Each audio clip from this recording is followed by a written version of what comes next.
They all try to convince me, but I still wear a smile on my face. The smile is just a start from a good happy place. Look, hold on to possibilities of who you wanna be. What you see, what you believe, be your destiny. Like they say, everybody can take this ride. Sometime you must encourage yourself to live the good life. Everybody wants a good life, yeah, a piece of pie. Good life, see, everybody wants the good life, the good life.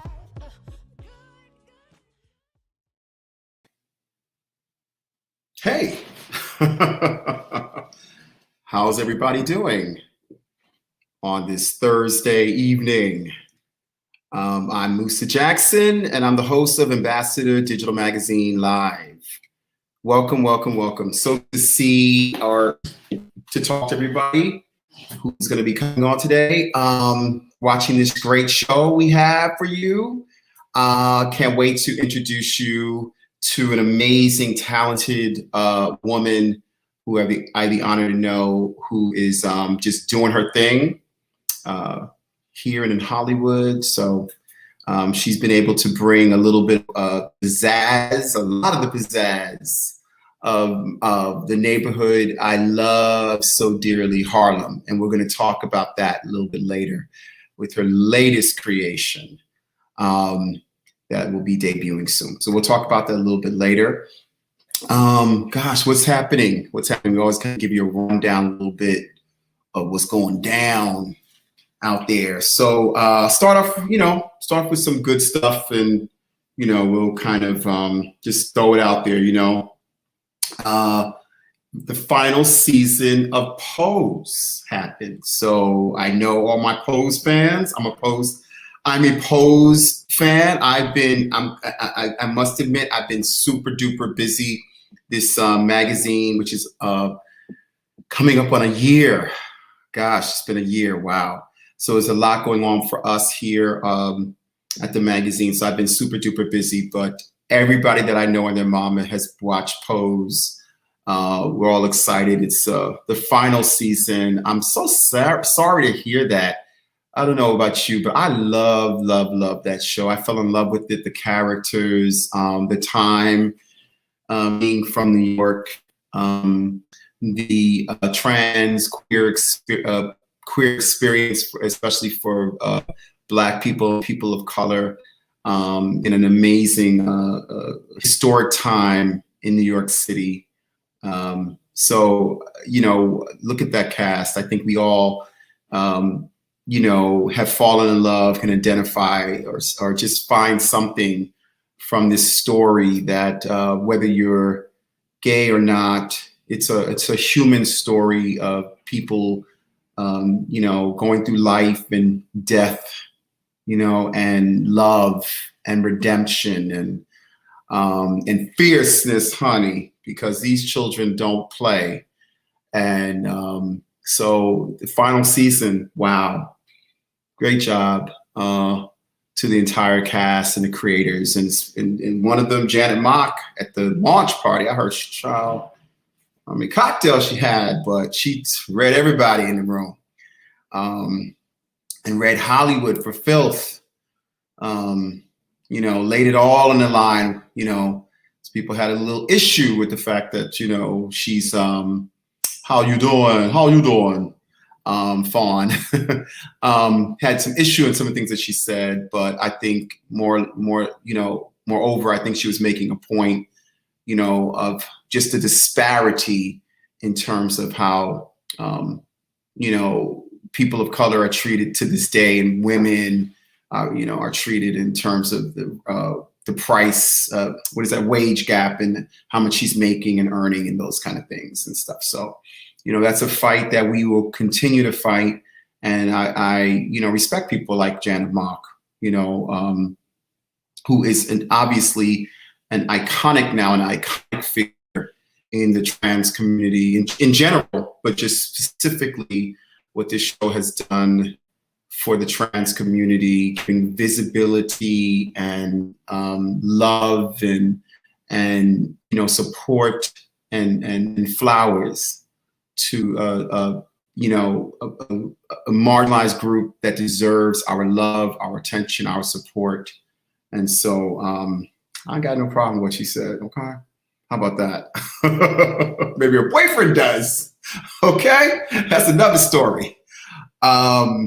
Child, I heard, speaking of trans, interestingly enough, we went from a great series, Black trans, to Caitlyn Jenner has announced today that she's running for California governor.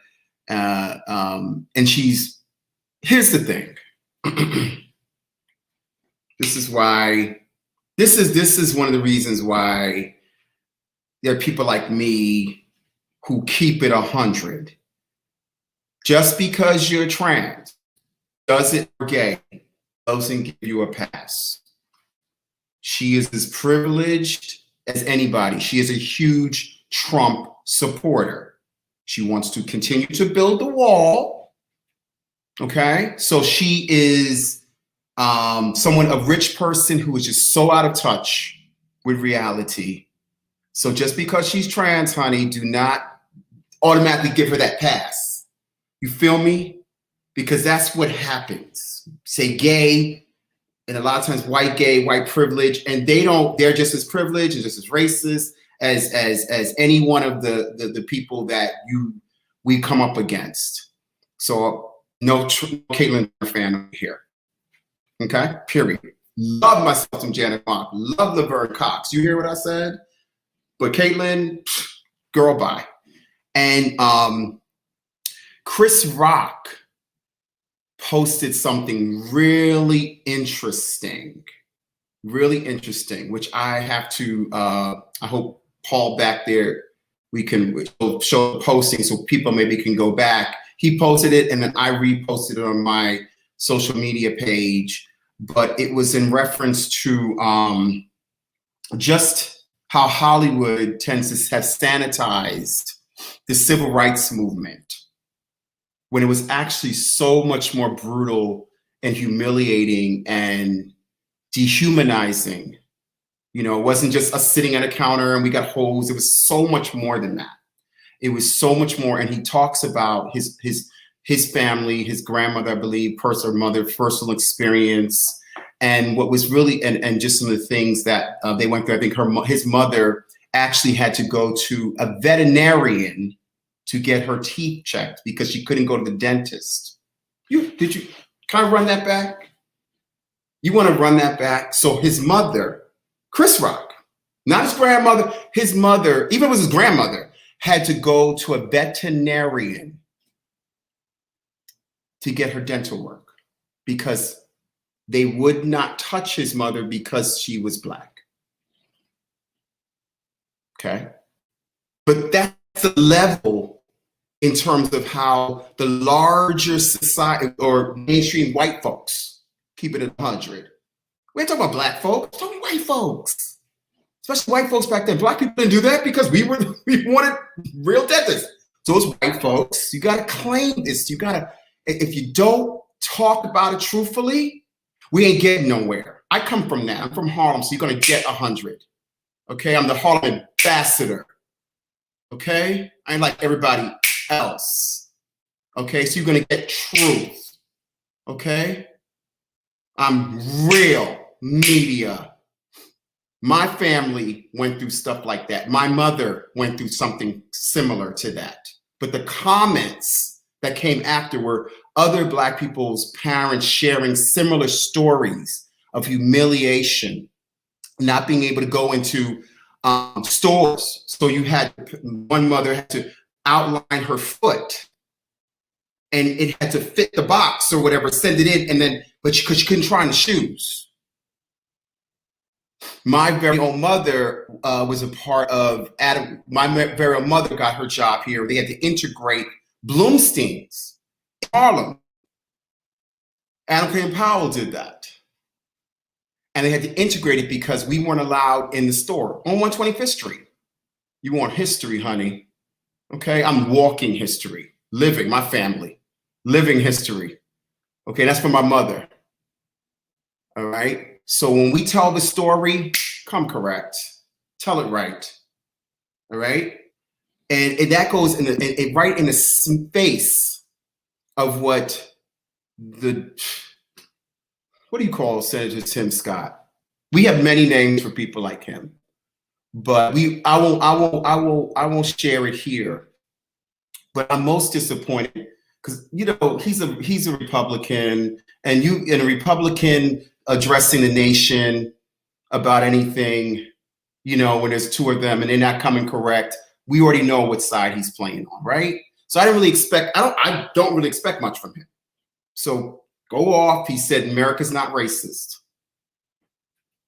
You already know but for Kamala or whoever to say it right after him, you know what I'm saying? You can't be Black or person of color in this country and not know that this is not a racist country. So until we start to really address these things and really head on, just call it what it is. You know what I'm saying? I don't know, maybe where I'm from is just so real. You know what I mean? That's why I love where I'm from, because we call it what it is. If we don't like you, on Apollo stage, honey, we made every single group, bar none, in America. Every major group in history has been on that stage. We didn't like you, we booed you. That's called being real. Where's the lie? So I come from that. We gotta be real. That's why I love Chris Rock. Maybe he should run someday for something. You got my back, Chris. If you ever run for anything, I'll be running mate. Maybe that's what we'll do. We'll do something like that.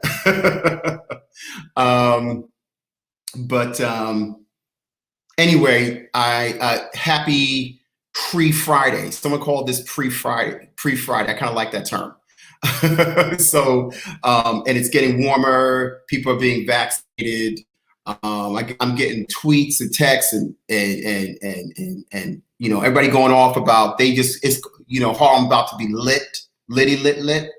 I guess everybody's been just inside for so long, so we're ready to do our thing. You know what I mean? And I'm looking forward to that. So remember, still be safe. I'm fully vaxxed. I think, and I hope everyone does the same. So I'm very excited to be able to bring on this amazing woman. She is, so I got to meet a few years ago. She's just saw her then. She's cute as a button, beautiful lady.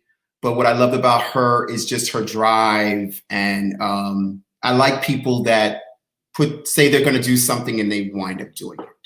One of the things she's going to do and kept with it was this incredible show that we'll discuss later.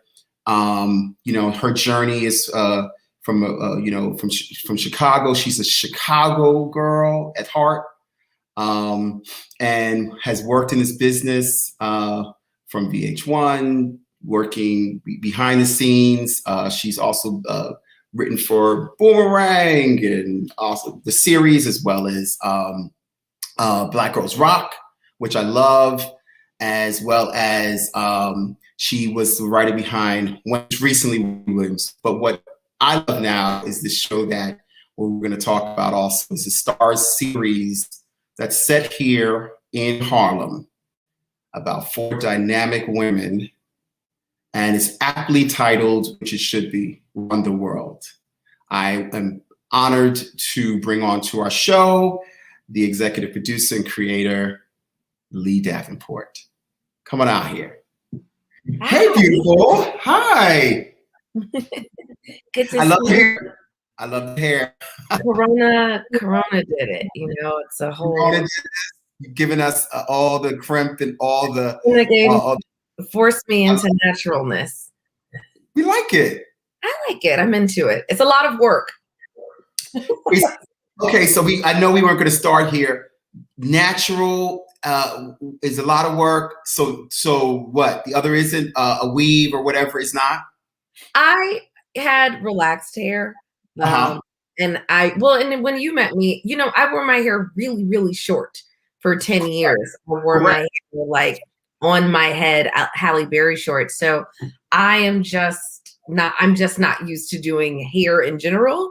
I grew my hair out when I moved to LA, and then I had a baby and it got really long. And anyway, the natural hair plus just having hair at all is all new for me. So it's a lot more time. It's a bigger investment. Okay.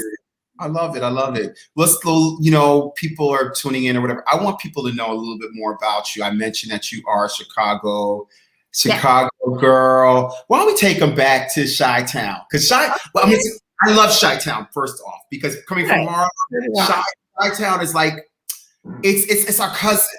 It's our Midwestern cousin to us or something. You know what I mean? I always felt really cool when I went to Chicago. Talk about it. Yeah, my parents are from Chicago. Both my mom and my dad, and like my whole family's there. Both of my grandmothers are still living and live on the South Side, and so I just grew up in this like very entrenched, Chicago family. It's such a really interesting place because it's so Black. Like Chicago is just such an incredibly Black city, the South Side in particular. But I had the opportunity to go to, some really diverse schools, and I went to Whitney Young, which is a school Michelle Obama went to, and which is kind of this fascinating public school just dropped in the middle of downtown. But it's just like a very soulful, down to earth, like people from Chicago will like tell you how they feel about you, and it's not necessarily going to be positive. It's very hard to impress, people there. I think, people are just not into fandom, and, you just don't get a lot of people like running up trying to be all, I think there's like a lot of truth in a lot of Kanye's like early records about like what Chicago is like. It's an interesting vibe, but just really cool. There's a lot of talent, a lot of history, a lot of pride in the legacy and the history, like you were saying about Harlem. I'm just very proud to be from Chicago. I'm very proud of, my parents, heritage and legacy in the city. And, I think it was a really great place to grow up. Like I couldn't imagine not having, grown up in Chicago. Now you grew up amongst boys. I have two brothers, yes, and a lot of. I have an older brother and a younger brother, and I had my cousins. Like my brothers both had like a cousin that was close to their age, that was their like best friend. So it was like 4 boys in the house a lot, and then me. Yeah. Which I say that, Leigh, because when you're female and you grow up around boys, right? There's that, and especially, if you raise like your parents raised, I got a sense of just how dynamic they are. So that, so you're going to be like that little powerhouse amongst them. You know what I mean? They're not going to be able to push you to the side, you definitely are a little bit more rough and tumble. I had a tomboy phase, trying to break dance and freestyle, and which was really, I really loved that. I would worship my older brother, and he was really into hip hop and like, real, like they used to call it backpack hip hop.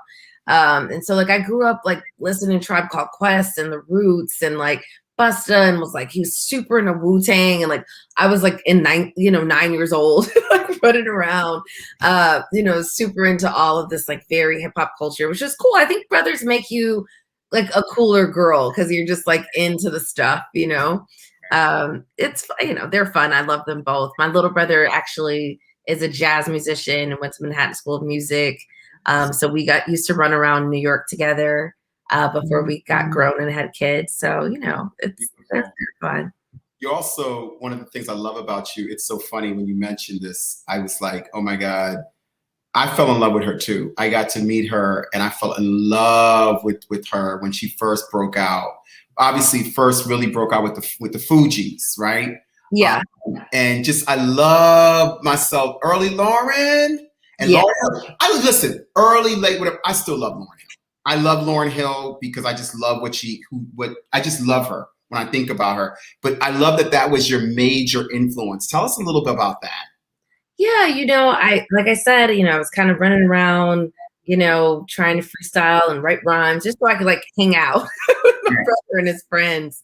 But I was into it and I loved writing and I liked expressing myself. And I felt like when Lauren came out, it gave a lot of girls permission to be a part of the culture, in a way where like you could hang with the guys but still be feminine. You had your own voice.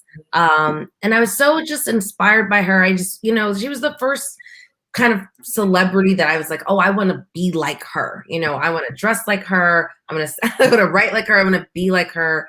I felt like the me that was, looking for a place for my voice and looking at how to be like a cool girl. I got a blueprint and that album is just, a masterpiece of all masterpieces. I mean, she really shaped and gave me confidence in a way that when you're 15, you really need, I can't talk about how much I love her enough. Yeah. She's definitely the inspo.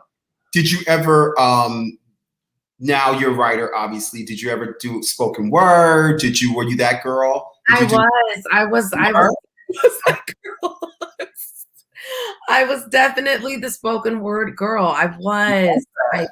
I did. I had my notebook on the train and, it's like writing all my moody poems. My mom, when I was same age, 15, and entered me into an oratory competition without telling me. Then was like, okay, so you need to get a speech because, you got to go compete in 3 days. And I wrote this poem. It was spoken word. I did spoken word in the thing. And I won, which was crazy. But yeah, I was like writing and rhyming about the state of children and what was wrong with my generation. All of that. So you had the gift. I had a little something. Obviously, you don't like do spoken word and get entered in a competition and then win. Like there's something there that's powerful and you're speaking to people. And that's obviously, so you go off to school maybe. Where did you get, I'm just trying to, your career, right? Yeah. How did you get into the business? Yeah. How did that happen? Yeah, I mean, so I became a newspaper nerd in high school after I started writing. I kind of translated all of that into journalism, wanting a career in journalism. And I went to Spelman College and I was the editor-in-chief of the newspaper. And I did magazine internships in New York. And I thought I was going to come out of college and go, become, a big magazine editor or work for Vibe or whatever those kind of dream jobs were.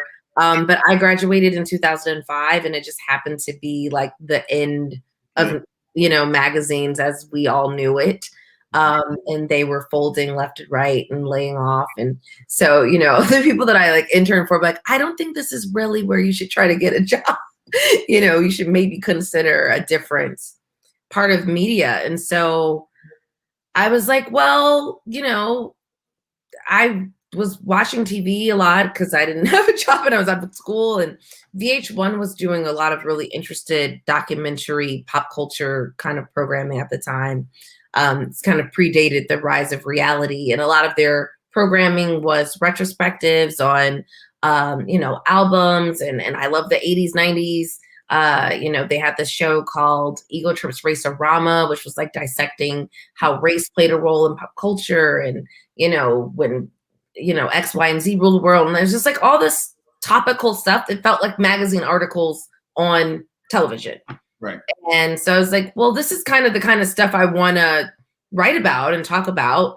It's just in a different medium. And so I kind of became obsessed with VH1 and ended up landing a PA job there. And that's how I started working in TV.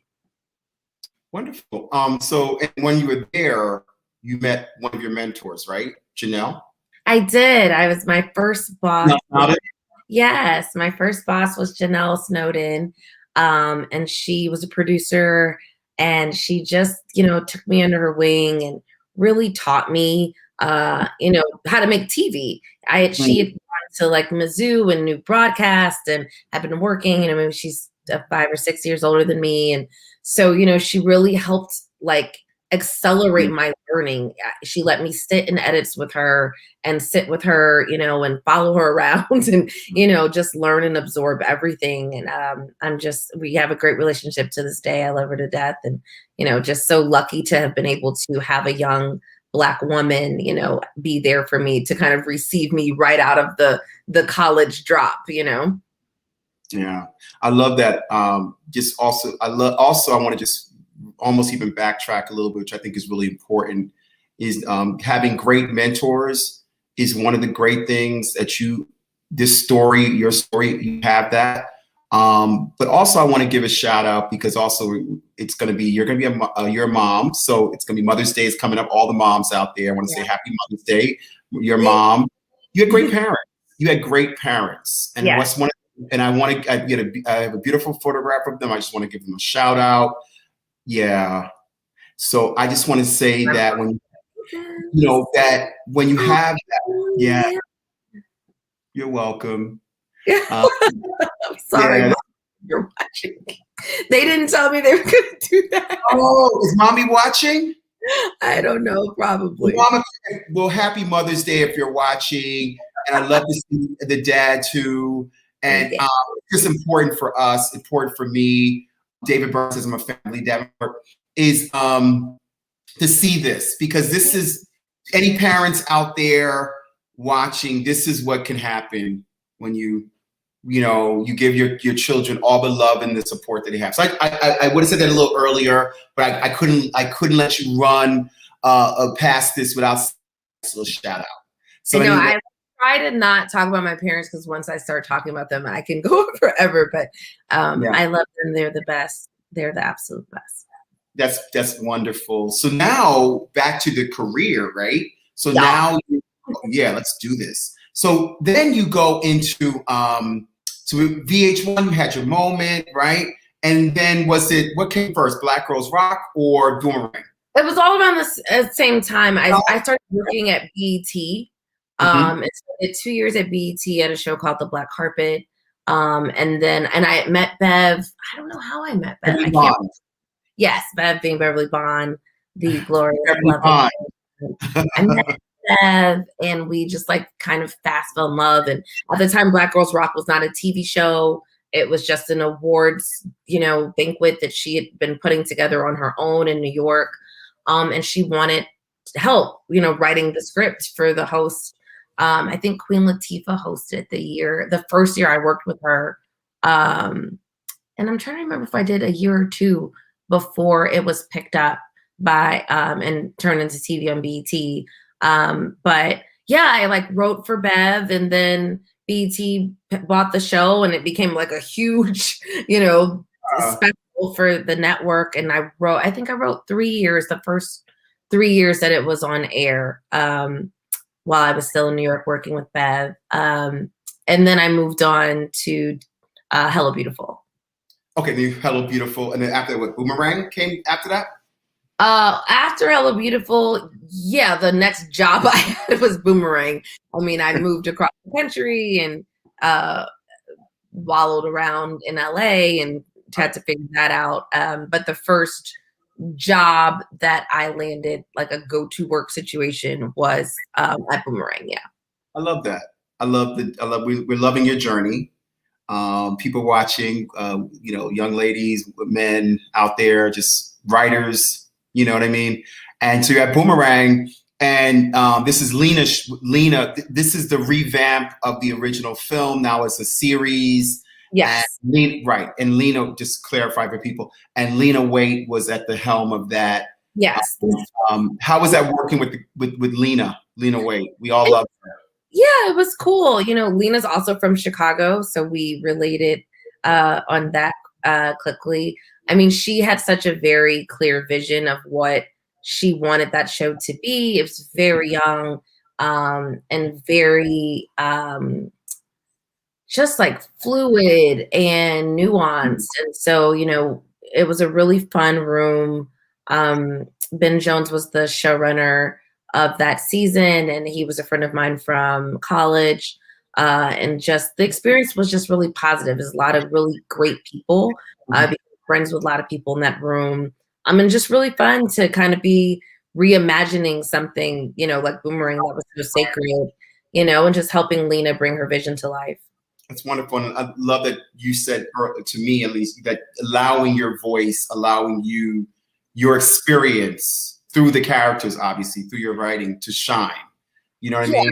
Which is wonderful. It's not like they, you know what I mean? We go in writer's room and everybody sort of collapses on what they want from something, but you were able to bring your voice, your unique gift through, working with her.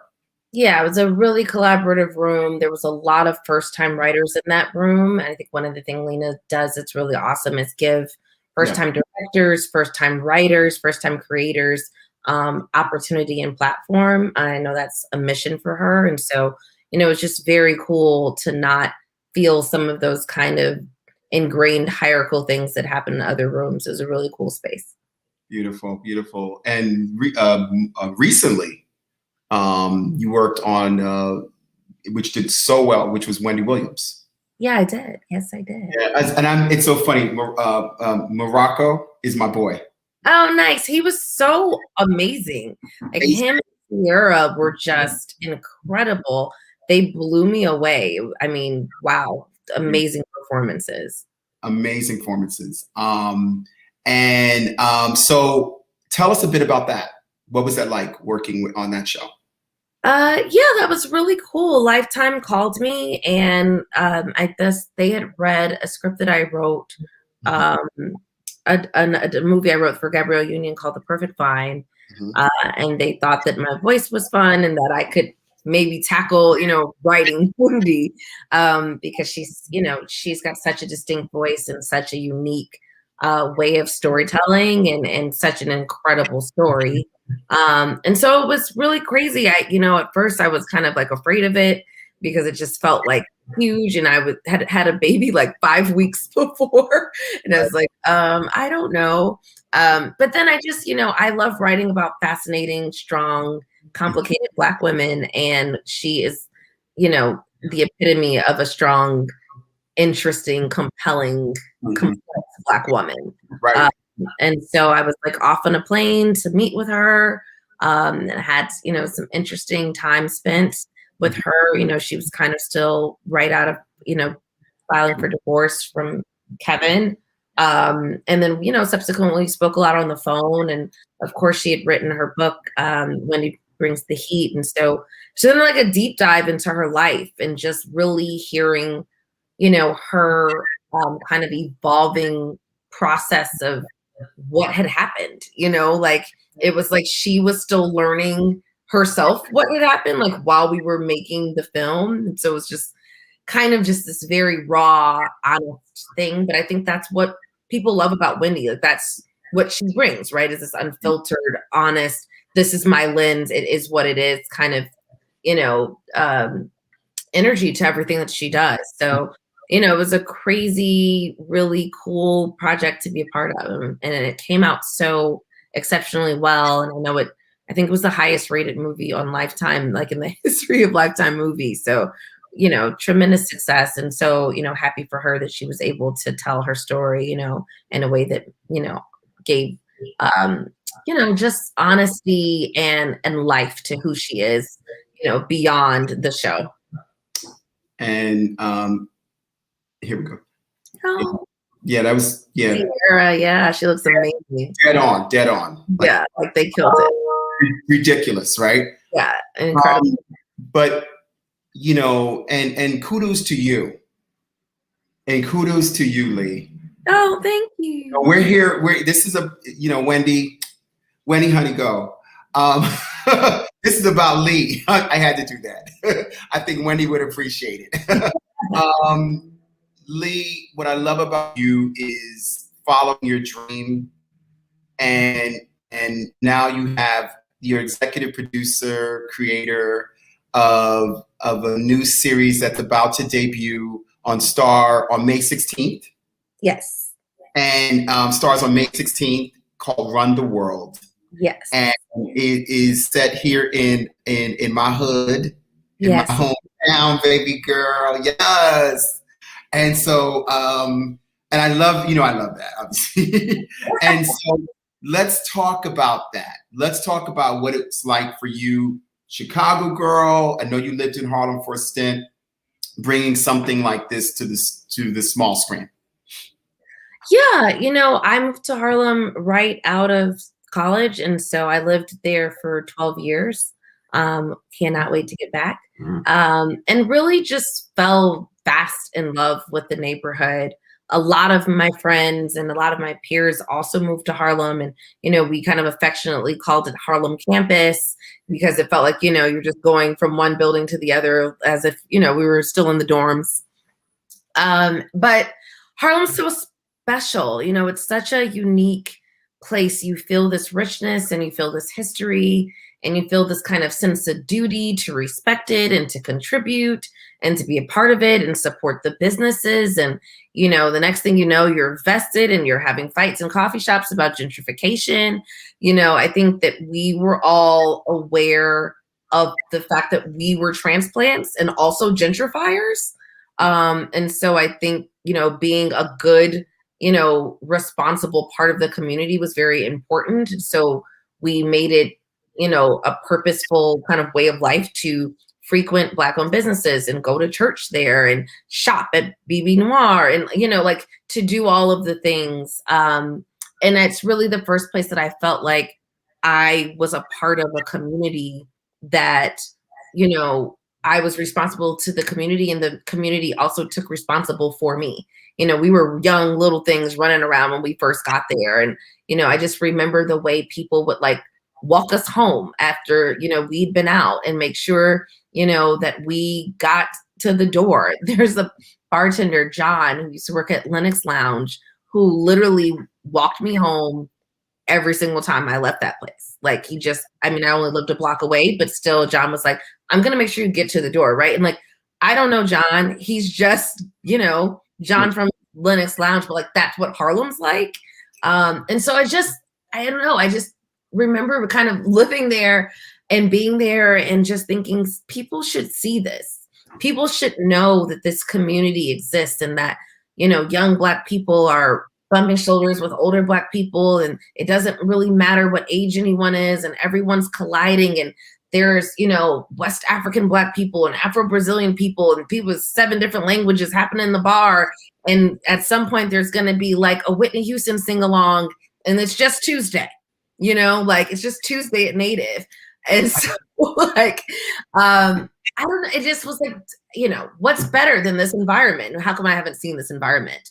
And then, and beyond that, it was really a time coming out of Spelman, having made such amazing friends with Black women, having found my sisters.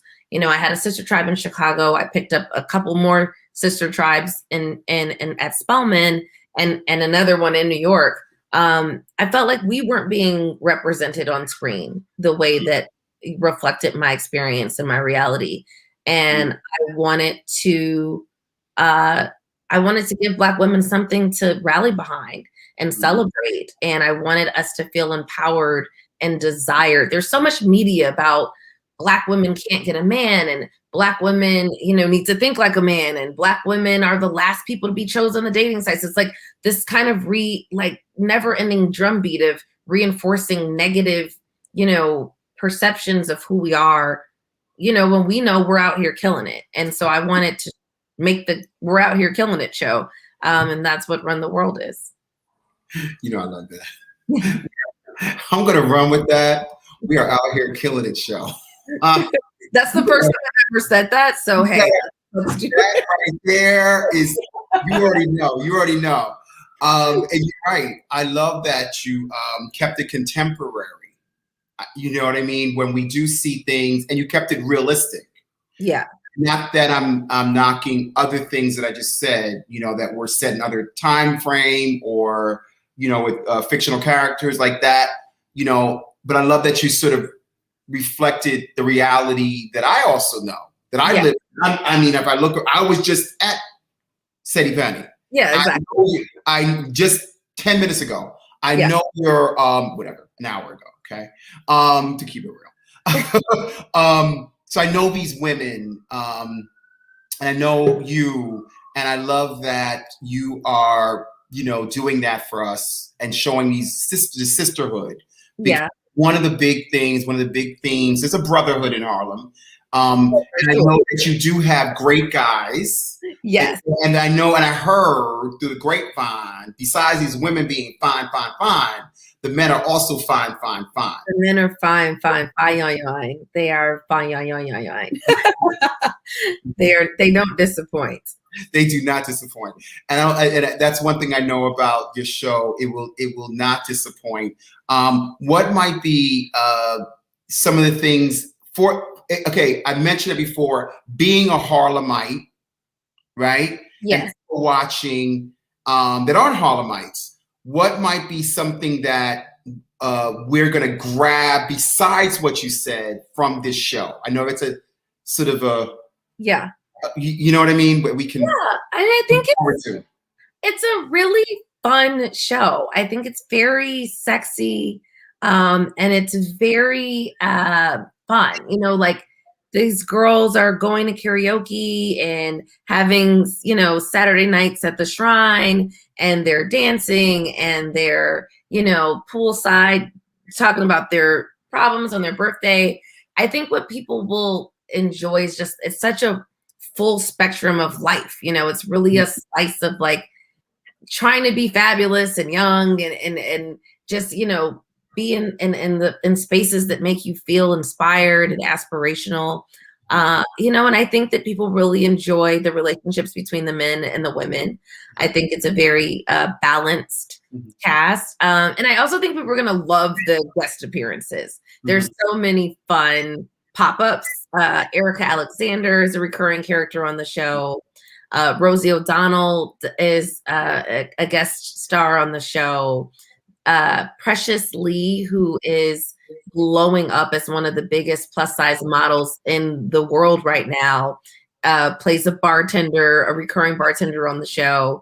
And so there's just, there's a lot of fun faces. There's a great musical performance. There's a performance by the Dance Theater of Harlem. Like there's a lot. There's a lot of culture. It's like, I don't love to do the catchphrases, but there's a lot of for the culture in the world. And I think people will love it. It's fun. It should be a good time. I'm in the background, guys. Yeah, Moose is on the show. I just say hi. I didn't say hi, but it made sense. And you get a full cameo moment too. Yeah, it made sense because if you're uptown, I used to throw a lot of parties and stuff like that. So people would say Moose is at everything. Yeah, exactly. I had to have my logo. Exactly. I mean, if it wasn't for COVID, everybody would have been in there. But this is true. Yeah. What also I love about what you did with the series was you also you had costume designer, the great Patricia Fields. Yes. Obviously we know from Sex and the City. But what I love about what she did what the creators wanted to do was really enforce, like you said before, small businesses, but also Black designers and supporting, which is something we do here in Harlem. We support, everything. So I love the fact that the women are wearing designers, some of them that we know, a lot of them that we don't know. And I think that's fantastic. Exactly. Yeah, I mean, Patricia Fields is a legend. And so, when she said that she was interested in doing the show, it was like, yeah. But Tracy Cox, who is the head costume designer, who's, a wonderful Black man, worked with her, step by step. And we had conversations, constantly about how, let's get Black designers and more designers and unheard of designers, and let's scour Instagram and who is new and who's in Brooklyn downtown. And, how can we incorporate, Pat's name's right. It's synonymous with high fashion. And so what does it mean to be high fashion? And if this show is about, presenting a new version of what modern, fashion is, then Black designers and, less well-known designers should be given that space to shine. This is how we dress in real life, right? Like I might have a Dior bag on and an Alliette dress and, a Laquan, it's like whoever I'm going to pull that day. And so we really wanted the girls to reflect how we consciously shop and style and fashion our existence around, you know, dope Black creative minds and talents. And so I'm thrilled for, you know, the mix of fashion that's in the show. And they look amazing. Which absolutely, the women look incredible. Remember seeing them on set; they were just fabulous. I was like, let's take a picture of them before I leave. But, every day was let's take a picture. Yes. But you know, and something that you said, and the wonderful thing about what you're doing is that what also is Harlem and New York is we rub shoulders with these designers. Exactly. Like they're in our community. So I might see, I just saw one today. Shout out to Junie. I was at Seti Pani. She does incredible kimonos and caftans and you know, and camouflage stuff. And she's a great bags.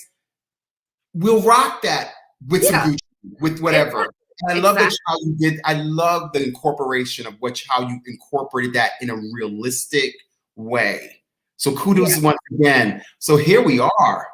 Speaking of beauty, which you are, and fashion in Harlem, we are at that time of the show where we normally bring out, if we can get Reese on here, Reese Sherman.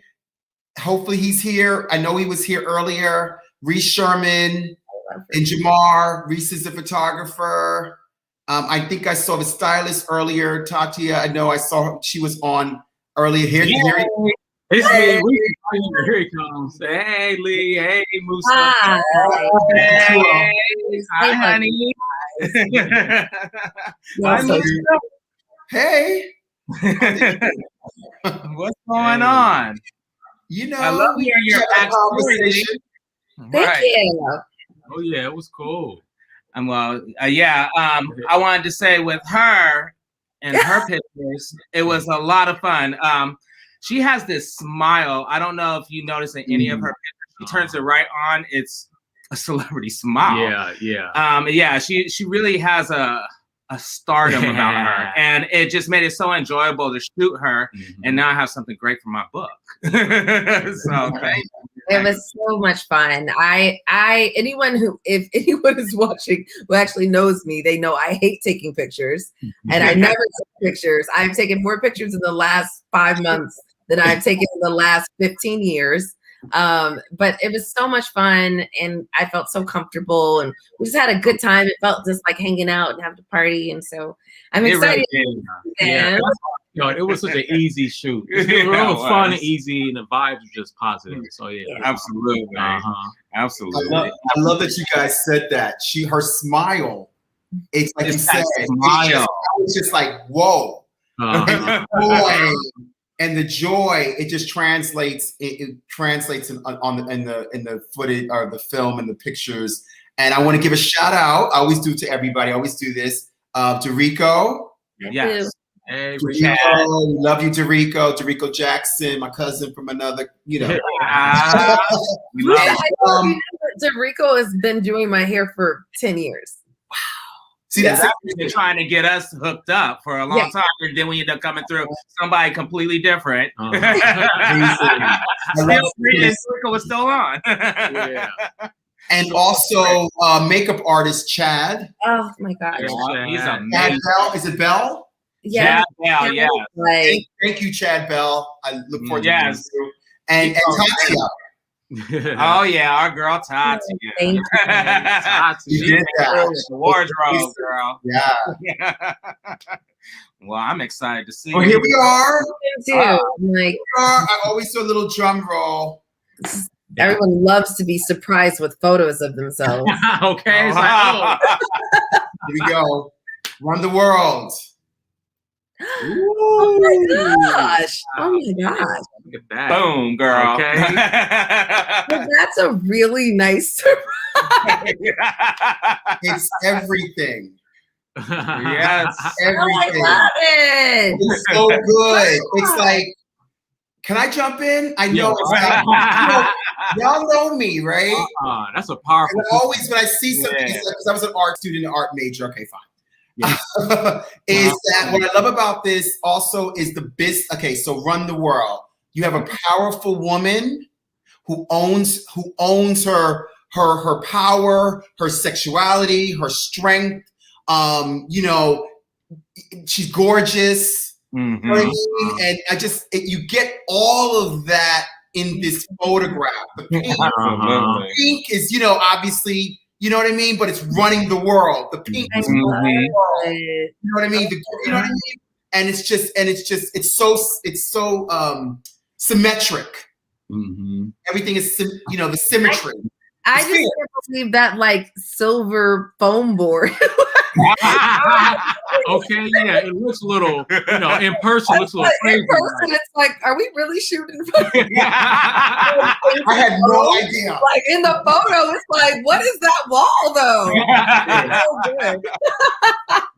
You look amazing. Oh my god! Oh my gosh! It's amazing. Yep. And Paul, you did a really good job as well. Thank you, Paul. Oh, you did your thing. Yep.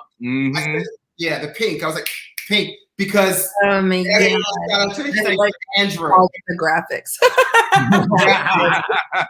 Bringing it all together.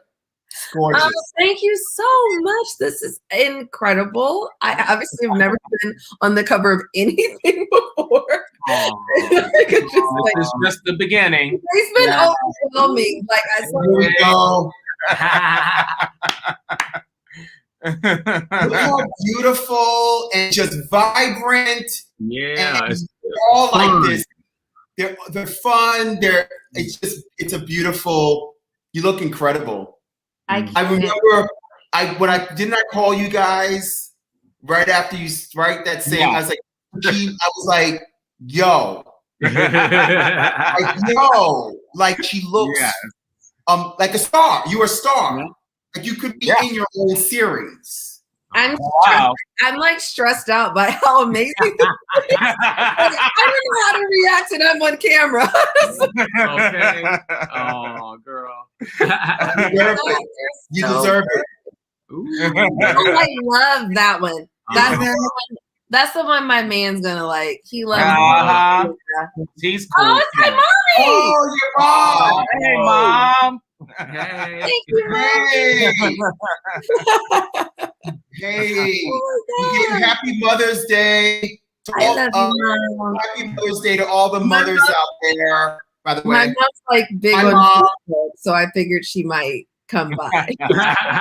You have a wonderful daughter. We have loved her from the start. Beautiful daughter. We're so happy to do this. She looks incredible.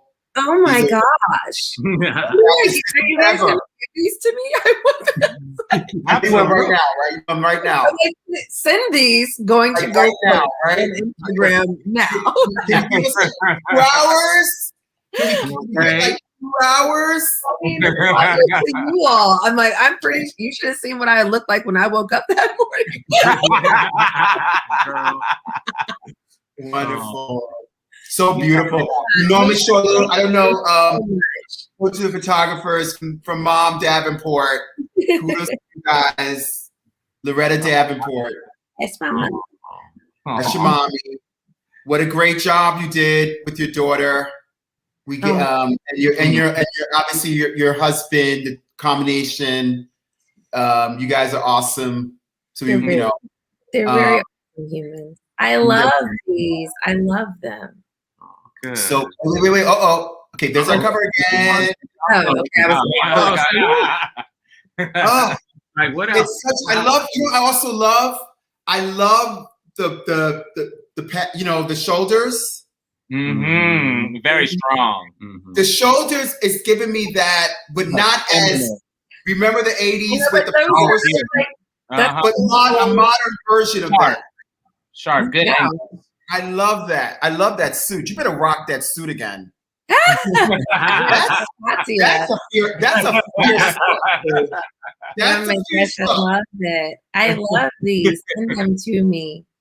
It's so good. I'm so excited.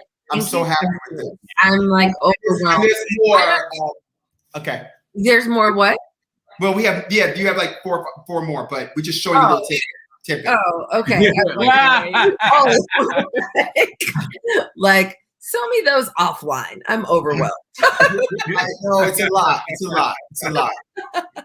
It's a lot. Yeah. This is you.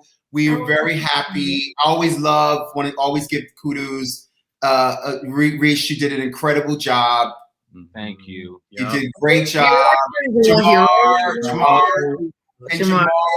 your husband is incredible. They always come through, and the team that you put together. Like I said, Jericho is a part of the team. I'm just meeting Chad, and Tatia is there as well. Who's an amazing artist in her own right. And it's just a great collaboration. So, Leigh, it's always about, hey, Angelique, it's always about love. It is. I mean, yeah. That's important to me. It's important to me. I've been on a billion shoots, obviously fashion, modeling, whatever. And it wasn't always about love. Yeah. It wasn't always about, it was like beautiful photos. Some of them are iconic, but I love this because I can feel who you are. I can feel the love. Yeah. Well, kudos to you because I've done a couple of these now, and this was by far the most like chill and relaxed and fun and just such a beautiful energy. And obviously that came through in these pictures. The best pictures. I think that was clearly because I felt loved and I felt joy, and I'm just so excited. This is beyond overwhelming. I'm like, well, happy Mother's Day. This is a really amazing present. This is your flowers. Your flowers. Thank you. Leigh, I just love you. And you got the pink fingernail. But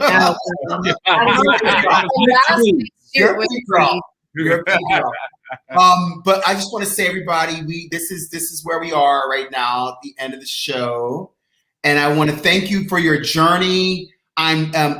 We always end like this. Leigh, you're doing great work. I know this is Run the World is May 16th on Stars. May 16th. May 16th on Stars. Harlem is there for you. And obviously the rest of the country. But what might you tell, I always love to do this now. What might you tell a young writer who's trying to, who's looking towards having a career today? What advice might you give this person who's watching? I would tell them to lean into themselves, lean into your own voice. Know that you have your own unique story to tell. You don't need to try to write like someone else, and you don't need to try to match someone else's story. A lot of times in this business, people will tell you like, we're looking for the next Game of Thrones, or we're looking for the next, don't try to be the next something else. Be your own thing. One of the things that makes me so incredibly proud about Run the World is it's just authentically my story. It was my story to tell, and it's not the next this or the next that, although I love, comparisons, to iconic shows, but it's our thing. You can be your own thing. That's the really amazing part of being a writer, is that you create the world you want to see. So, be a slave to your own voice, and the good things I think will come. Well, thank you. That's amazing. Absolutely. I'm going to take that advice. Yeah, right? I'm like, when is this over so I can call Reese and start screaming? I'm so excited. Well, I want to thank all of you tonight. I had a wonderful time. Leigh, you're fantastic. Your story's fantastic. Reese and Jamar, love you guys. Obviously, you know that. Paul, thank you as always. I see everyone. We always say hi to everybody. I see you. Elizabeth came in, and Taj, and Angelique, and Loretta, and Courtney. I try Stacy and Teresita. I see you guys. Okay, I don't like to leave anybody out. Nobody. And you know, all the mothers out there, to my own mommy, happy Mother's Day. I'm so blessed to have you with me. And to my ex-wife, Crystal, happy Mother's Day. I'm very close to her. And all the mothers out there, Angelique's a mom. Hey, Jenna Vaughn just came on. Leigh, Jenna. Oh, where's my Jenna? Hi, Jenna. Jenna. She just said, hey, Jenna. There she is. Hey, Jenna. We did our scene together. Me, Jenna, and Nina Flowers did our little scene together. Yes. And you have a whole moment. There's a whole It special. was really cute. I had fun. I love my girls. Ooh. And she also writes. She's a great writer. Jenna was a writer on Run the World, staff writer on Run the World. She's my Nice. support and my sister in so many ways. Thank you, Jenna. I love you. So you're paying it. Look at that. You're paying it forward. Yeah, That's exactly. You're continuing to pay it forward. And I that's always feel like Jenna voice. Hello. hello, all day. Also my t-shirt by Vito Ross. Anyway, Okay. a plug for him. Anyway, but listen, thank you guys for joining us. All the mothers out there, happy Mom's Day. You're fantastic. The world would be nothing without you. And you know, nothing. And so it's the best holiday in the world. And so just want to say that to you guys. And Leigh Davenport, you go run the world. Thank you, Musa. Thank That's you so right, girl. much. Thank you. Okay. And we will see everybody soon. Yes. Have a great weekend. Happy Mother's Day once again. And live your life with passion. Exactly. I love it.